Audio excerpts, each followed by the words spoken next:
William Whalen here for GetMoreSports.com, and we are moving on to the college football season coming up in 2015, continuing our look around the country at various storylines in various conferences. Today we're talking about the Big Ten, specifically 3 big-time stories that we're going to follow all year long involving coaches, one of which just comes off a national title, and 2 of which are new to the league. Really always fun to follow new personalities brought into a conference, especially when there are these 2 personalities. But I want to talk about that national champion, the Ohio State University, Urban Meyer. Of course, a big-time run last year. The reason why this is going to be so interesting is how do you juggle the 3-headed monster that you have at the quarterback position?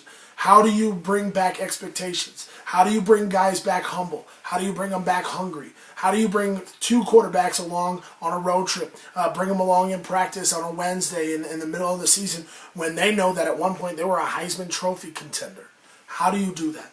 That's what's going to be so fascinating about this year's Ohio State team, because ultimately Urban this might be Urban's toughest year. He certainly has his work cut out for him because of the various ego problems that he has to deal with, because he has got to bring a team in a conference that they can win and that they should win back from a national title hungry as ever.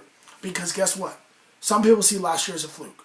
Some people see last year simply as fate taking over, and it was meant to be, and the stars were aligned. And guess what? Ohio State is actually good. Never mind what you heard. Ohio State is good. They're very good. And this Ohio State team should challenge once again to get into the college football playoff. Moving on to our 2 new coaches in the conference, starting with Jim Harbaugh at Michigan. Certainly Harbaugh is the big personality. Of course, it brought the San Francisco 49ers to great success, Stanford Cardinal to great success before that. The question is, after as many years in the NFL as he just spent, is he ready for the college game?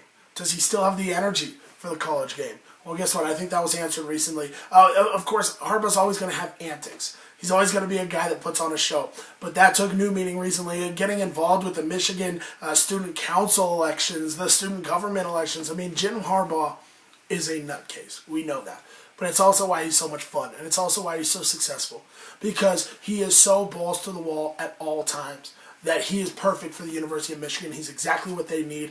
He's a mix of style and substance, a mix of blue collar with flash and innovation and absolute creativity that they need in the Big Ten. I think he's going to be a hit in Ann Arbor. I really believe in Coach Jim Harbaugh.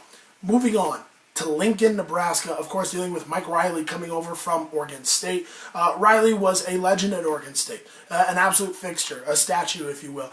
He was there forever, and now it feels weird to see him not in orange and black. Now we're seeing him in the famed white and red of Nebraska. How is he going to deal with the expectations of that Nebraska? That's the big question for me.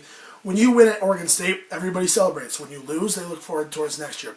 At Nebraska, it's a different animal. The pressure is so much bigger. The pressure cooker is always on high. And of course, when you have a guy like Tommy Armstrong Jr. at quarterback coming back, you've got to make the most of what you have in him. I'm very interested to see how Mike Riley does, what the personality of this Nebraska team looks like, and of course, how the Cornhuskers do in 2015 will ultimately tell us a lot about this transition and how Mike Riley can adjust outside of his comfort zone in Corvallis, Oregon.